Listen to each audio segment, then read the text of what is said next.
Hello, this is Miss Polly.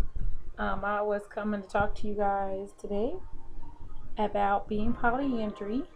I put up some videos regarding two of my partners who were on there that give a little bit of talk, just five or so minutes, kind of just how they felt about poly. It was a short interview. I have another partner. He's fairly new to our pod, so he doesn't really have too much to say because he's brand new at starting poly, and so he's really kind of doesn't have too much to say yet. He's got to experience a little bit more. I will do a little video with him though, and kind of see how he feels about it so far, and it will go from there because I want you guys to kind of experience what it is being polyandry, or dating someone who's polyandry. So today I wanted to talk about polyandry because there's only 4% of the whole world who practices polyandry. And polyandry is when I have a little board here for us. This is when, okay, I'm get over here. One woman is in a relationship with more than one man. Okay, I wrote down some questions here, like what is it like to date? What do you want from, what do you want from more than one man? What challenge do you have, and sex drive and things like that. So I'm gonna try to hit those today in our little video. Okay, so I also have a Facebook page um, called Miss Polly also, and it's Polly, and you can go there and check that out. We also have a group page in there. It's Polyrite, Polyrygt, because I'm trying to help people polyrite and talk about what's the right way we should do it, and what's the you know best information we can give out there. We want to be able to represent ourselves in a positive light and really show people what it is. Okay. I also have a group in Tag, Tagged. Um, I was building a group in there. There's a lot of poly people on Tag. Some of them have the word poly in their name, some of them do not. But they're a nice group. I've met a couple of nice people there who are poly. Some of us say poly in our names, some of them don't. Mine is in my name, and there's a lot of other ones. That's a good place to meet poly people and kind of interact with them and see how it is, and see if that's something you like to do. Okay. A lot of couples though use those kind of dating sites to kind of find themselves a partner, and that's a whole other thing in poly. So we'll talk about that too. But for today, we're all about polyandry and what that's about. Okay. So to start, polyandry really started for me when I knew I could, care about more than one person at once. So I started off saying I was polyamorous and knew that I could have other partners. So that was interesting. But, I found myself really looking on monogamous websites because I couldn't really find, you know, the kind of poly I was looking for on websites because they group us in with other groups like lifestyle groups and things like that. So I was not looking for like a sexual relationship. I was looking for more emotional connection. So I started using some websites to date monogamously. But on my profile, I always put I was poly, and then I would, talk them in and see how they would, react, and I let them know right away I was polyandry, or poly at first, and then I later on decided to be polyandry. Um, and then I would talk about, you know, being with more than one guy and things like that. Now, when I say being with more than one guy, it's not like I'm saying I want to have a threesome. That's not what I'm saying. I'm not saying I've done, and I actually have not been with two men at one time. This has not happened for me. So that's actually not what people who are polyandry were saying. They're saying they want more than one partner that's male. You know, our interactions don't have to be all together. Okay. So with men though, yeah, I mean you just gotta live with it. Men aren't gonna be like, hey, let's just share my girlfriend. Yeah, yeah, yeah. That's not polyamorous women have a better time at kind of getting more information out there. So a challenge in dating is, first off, you're not gonna find someone who's gonna be like, hey, I want to be that way, like out front. It's gonna be rare, if any. Okay. There also is going to be, like I said, a kind of a process. I tell them what I'm doing, and it's a lot of times my first My first date is a lot of times an interview if I don't do that prior to any dates. What is it? What And it was so funny to me is I found it that like I'd be like, hey, this is what polyandry is. Tell them about poly and all that. And they're like, oh, I can do that. And my first thing is, okay, that's great. You can be poly. So let's talk about me. Like me as a person. Like this is what I like to do. Like it's like they just fly out their head that there's more. We just talked about you being accepting to being polyandry. We have to now find out if you even like me or if I even like you. We haven't got to that step yet, so I found that was pretty funny at first, and then kind of got irritating. But a lot of times, I think it doesn't always happen with just polyandry people, though. I've noticed that even other people, I'm like, you just start dating them, but like the guys will be like, "Oh, I want to date you." And my question is why? That's very shallow. Oh, you're pretty. Okay. Mike, there's got to be more to why you like someone other than they're pretty, or you got a good job, or you went to school. I mean, what do you really like about me? Like, is it that you like that when I smile, that it's very nice, or like when I'm cold, I shiver a little bit. Something that makes me feel like for the reason that you like me is really special and that you found something that connects to me. So that little stuff, that little BS cramp, I'm too old for that now. Maybe that works if you're 20 and past that, and I would like to know, what do you really like about me? Do you like that, I like to experience things? Do you like that, I want to try different languages, that I'm always trying to learn new things, that I'm very caring, and what I mean by just saying you're caring, more details. I need details because everyone can bullshit, you know what I'm saying? And when you're about 30, you probably know how to bullshit a lot. So I need that detail to make me feel like it really means something. Also, when I was dating, like I said, I go to those websites. I let people know. So a lot of times, you get let down. Some people don't want to be poly, and that's fine. Some people don't know if they want to try that. So I did meet with my partners on a regular site, and that was nice to do, but it was very challenging. And I knew I was going to get up against some challenges because they were very monogamous, and so jealousy and things like that came up. But a lot of that is just because of transitioning between the two. You're literally saying, I am going to do these things, and you know it. And so we're going to work. It's not that you don't have to be jealous. I think people are like, oh, well, it means you're not jealous. I don't think I'm a jealous person, but I think as I analyze it and I break it down, I don't necessarily think that people are jealous all the time. I think jealousy is sometimes, not always, is sometimes an insecurity that you feel. And so when you're insecurity, what you do is you say, well, that makes me feel, instead of saying that makes me feel insecure about myself and that I need to work on that in myself, you say, well, I just don't like what you're doing. Why don't you like what I'm doing? What is it that specifically is triggering you? To feel some kind of way. And we want to know that. And you can be jealous. You can have a moment. But let's talk about how we're going to get over that moment. That's what really poly is about. Like, recognizing in yourself that there's things that you need to work on. Recognizing that you have flaws and that you worry and that you're insecure sometimes.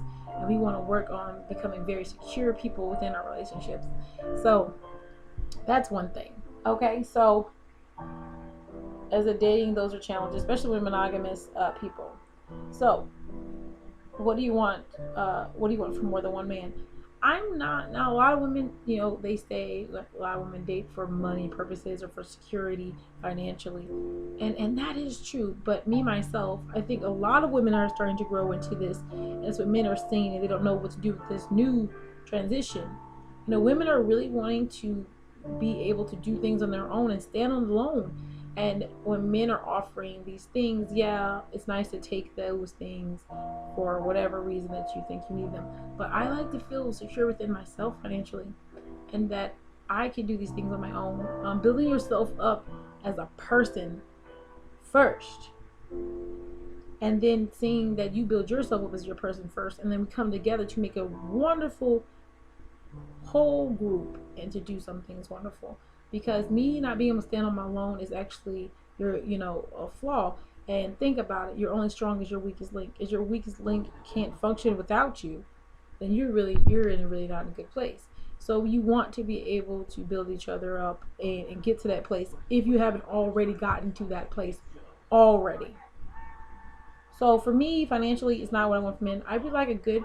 I think when men get to that point where they really care about you and they're really loving you, which is sometimes hard for men because a lot of things that have happened over their times with women and over the way that they react to things as men, um, makes it even the more better when they fully openly love you and care about you and put in the energy, um, that they should have done, maybe earlier on in the relationships.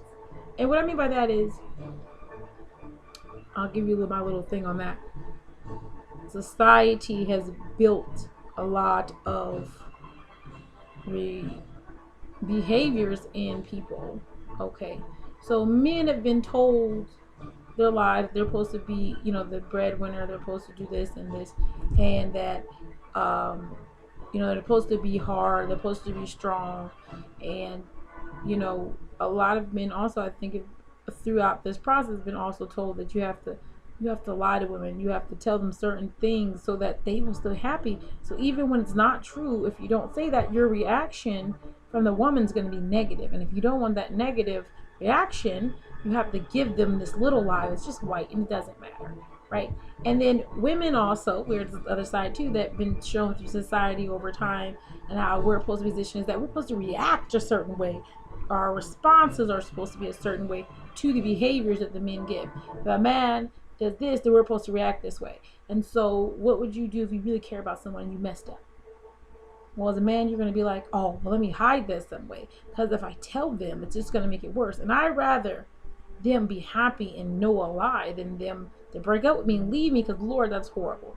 And so we just have this circle of us trying to react and guess how the other person's going to act. And women have been kind of, taught over time, you react like this. If your boyfriend does this or your husband does this, you're supposed to be mad. And what if you're not really that mad? And I'm not saying, we're all individual people, okay? So something that makes you mad might not make this person mad. So, oh yeah, if they do that, you're supposed to be mad. You're supposed to stay mad. You're supposed to leave them. Well, maybe you don't feel that way. Maybe you want to try to do things.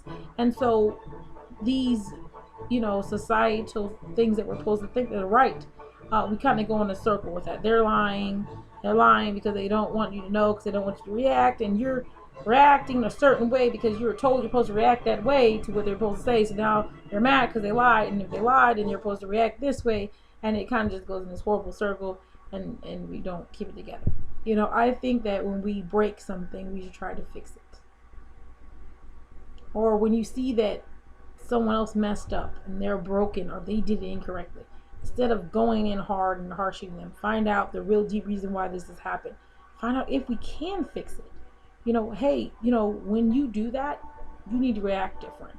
When you do this, you need to think differently, and then work through that kind of process. I do that with my partner a lot, or all my partners, and I think that's what really, helps us as a group, even individually. So, what I want from them is to have a really good, sincere relationship with me, and I want men that I'm with to know that, through the process of elimination or whatever, I'm with you for a reason, and I care about you deeply, and I want you to know how much I care about you, and I'm willing to walk with you in this if you're willing to put in the work also. And that's even, reprogramming our thought process, me learning from you, you learning from me. And I see a lot of things with men, as a polyandry woman, that the lying is so deep embedded that they lie about things that don't even matter sometimes. And a lot of times the women, we just want the truth and honesty. We just want the honesty. Even when it's really bad and you're like, I'll tell you, women are very forgiving. And if and some aren't, and that is true, some aren't. But I'll tell you, even the maddest lady will sometimes turn around and forgive you. And if she doesn't, I'm telling you, it's most likely because that's a societal thing. You're not supposed to forgive them. But even when they're not supposed to forgive you, you can see them slip, because a lot of times in their mind they're like, why would he do that? Why would they do it? There must be something deeper. Maybe there's something wrong, and then they're trying to dig, but society keeps telling them, no, don't do that. And so we just keep going that circle. So for me, I'll tell you one good one that happened. One of my partners, he is not the greatest communicator all the time, and when we first started talking, I didn't know too much about his personal life. And I knew he was hiding that, but I know that. So I'm waiting for him to open up more to me every day. And I noticed a lot of our stuff would be very surface. And I was like, okay, I need more. I need more than just knowing that you live at this house and that you go to work here and this. I need more. And you're only giving me surface. So I can't connect to you right if you're only giving me surface. I need to know more about you. And so as, I'm asking for more, he's still kind of giving me surface. And then I didn't threaten him, because he says do not threaten him. But I did say at one time, I don't know if this is going to work if you're not willing to communicate with me the way I need you to. Because if a stranger can know just as much as I know in a week, that I know that I've been with you for this, long, this is a problem. And don't be afraid to share with me. He would do a shutdown situation where sometimes he would talk to me and then he'll go missing for a couple days. I like busy men, don't get me wrong. I do like them busy. But, no text, no call. And I'm okay with not texting me all day. Because I know people get busy, things happen. I'm willing to be okay with that. Communicate. Hey, listen, I got some stuff going on. I may not be able to talk to you as much as I want to this week. I might miss a day or two. Okay, I'm already aware. I know I'm prepared emotionally for that situation. No problem.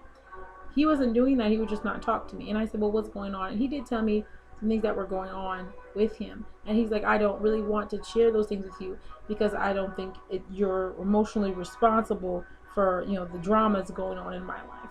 And I said, no, we're a team. I chose to be with you. I'm choosing to be in this relationship with you. So with that choice, it comes the bad and the good. I have to take that bad with good. So if you're going through something, I want to know, not because I'm nosy, because I want to know so I can react properly. So I can give you the support and, love that you need in that moment. If you need space, if you need, a partner, if you need me right next to you, if you need support, let me know so that I know what I can do as a person. And if I can't do that, then I'll let you know. That is a lot, and I want to do more, but I'm not able to at this time. Whatever that is, and be able to do that. I can only react to what you give me. I'm reacting to you, not responding to me, not communicating to me. And at first his reaction was, before I said all that, was to be like, oh, well, then I told you I'm too busy for someone then, and I don't know, I haven't had a word. And I said, no, the answer is not that you're too busy. The answer is what's going on so we can fix it. Because if it was that easy to blow me away, you should have done that a long time ago. So, really kind of working on those things and, seeing what we can do to fix it. And we did. And so now our communication, we just work on it a little at a time. Listen, ladies, do not expect from a monogamous man, if you're trying to be polyandry, to turn his shit around in 2 days after one conversation. It's not going to happen. There may be reminders. Be soft in your reminders. Remember that your reaction is always to them going to be the worst reaction. Oh, okay, so, I'm very quiet sometimes when I say things. And people say they don't believe me.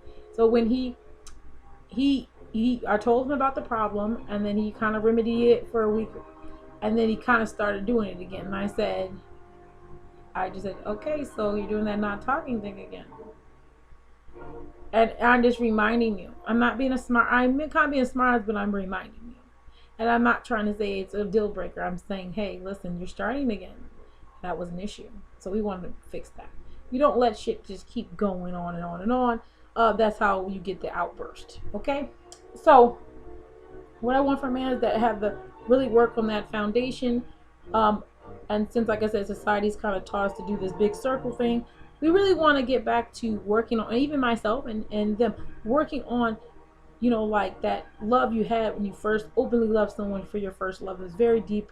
connected because you weren't holding up any walls, you weren't bringing hurt from other things. And so when we're working on new relationships at our in our later years in life, we want to go back and try to fix some of those walls, those bricks we've built up, and work on those, not all together but a little at a time, here and there. Let me work on my communication, let me work on my you know some of my flaws. Let me work on this and this, and so that we can get better. And I'm here to work with you and to build a better, foundation for our relationship. And let's see how that goes. Okay. So it says, what were the challenges of dating, or what are the challenges do I have? I said dating was one, finding that person, and another part that is, yes, I am polyandry, and a lot of men want to talk, and they'll say you're pretty or whatever. And so a lot of times I do have to, depending on the person, you women can tell. There are some people who need a little bit longer process, some need shorter. You can kind of tell where a man's head is, a lot, all that sweet nah shit is to get in your pants. Okay, listen, you don't got to worry about that. Focus on what we talked about, which is the list of what you're looking for as a person, what you can provide for someone else, and if you're able to give them what they need. So anything else, all that cute shit, yeah, whatever, that's nice, but that's not gonna hold long time. Now I say, being jealous. I will say I'm not as very jealous person that much. I do have a little bit sometimes insecurities with some things, or I get insecure when they do certain things. They trigger my insecurity. Okay, and then we have that conversation. Being very open with your conversations and having conversations is important. But I'm not too jealous about anything. But a lot of my gentlemen are monogamous. They only are with me. There is one gentleman who has a little bit of an exception, but I'm very strongly connected with him, and we communicate very well. And he doesn't really go see other women, but I know that like he flirts a lot and stuff like that. But that's fine. I'm good. I don't care. Um, and remember, if you let your partner do things like that, you have to really trust them, and they have to really communicate well. Because when you ask a question, you want answers. You should be able to get those answers with no problem. No, it shouldn't be even a thought. Oh, let me think about what I'm gonna tell. No, you should know everything, and you should be able to get what you want. If you don't want to know something or whatever, you should be able to get what you're asking for immediately. Like it's nothing. If a man comes and asks me a question about something, and they told me they want to be open, they get the answer. They get the answer. Okay. So time management. I haven't had a schedule yet. I don't necessarily need a schedule in my life right now for my partners, because I said they're rather busy. So a lot of times, the open opportunities, they don't really, I don't have a lot of issues mashing over. Sometimes I think I need a schedule, and every time I say that, I'm like, never mind, I don't need it. Now we're talking about sex drive. So a lot of people ask about sex drive, and unfortunately, I know guys are like, one thing I'll put out there is there are a lot of single women out here who are having sex with men, or one or two or whatever, or even they don't do that too. Don't get me wrong, I'm not saying everyone, but a lot of women do have multiple partners here and there. I've slept with 2 or 3 people 1 month or whatever. I mean, I'll tell you, they're probably having more sex than me. But I was women probably have way more sex than I do. It is very true. Okay, like I said, men are busy, not necessarily, not wanting to have sex, but just not the opportunity all the time.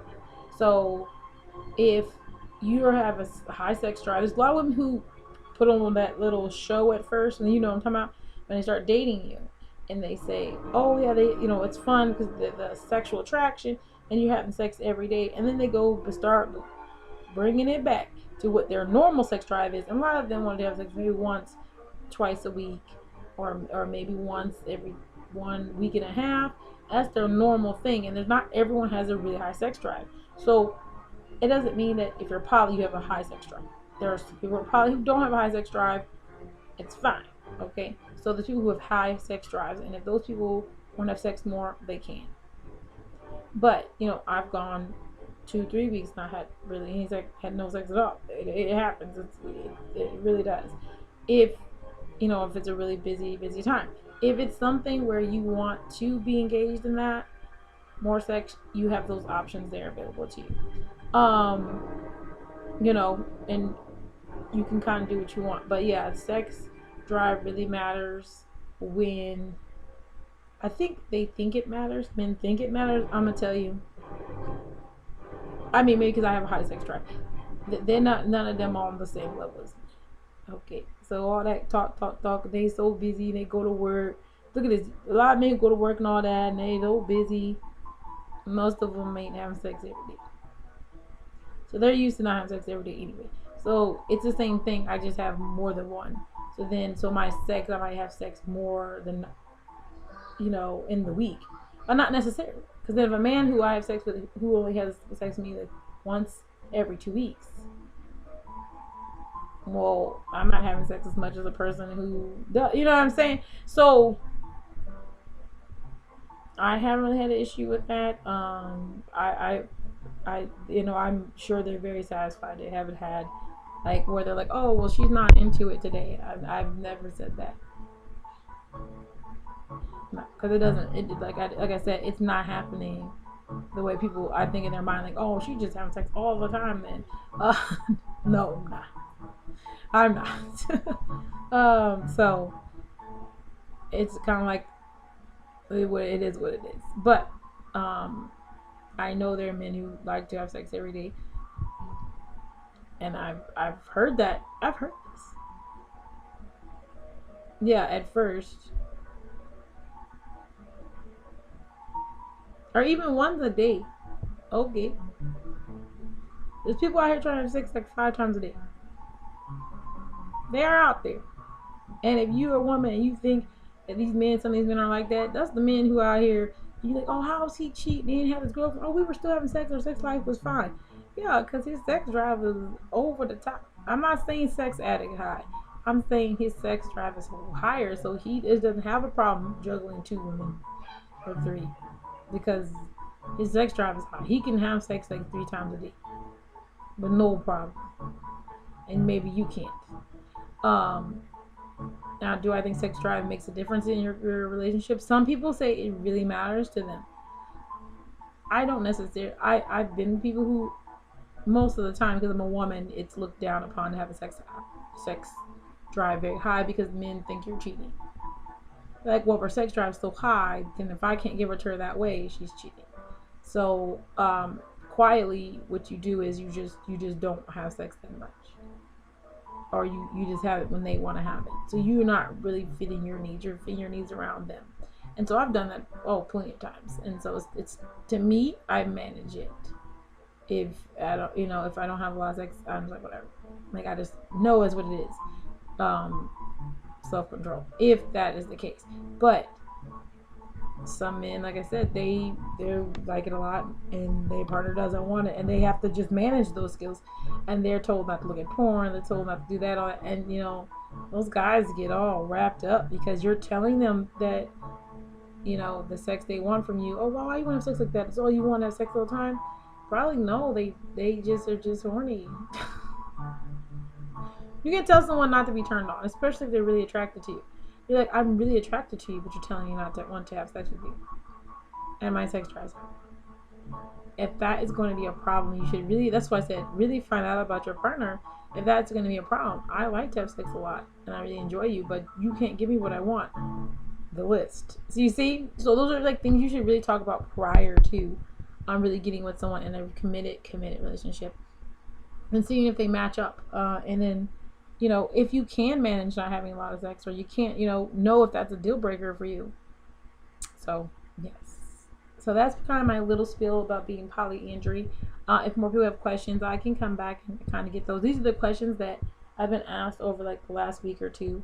I'm going to come back with a polygamous one. I'm going to do some interviews with some other gentlemen on Tag. I'm going to try to screen record those.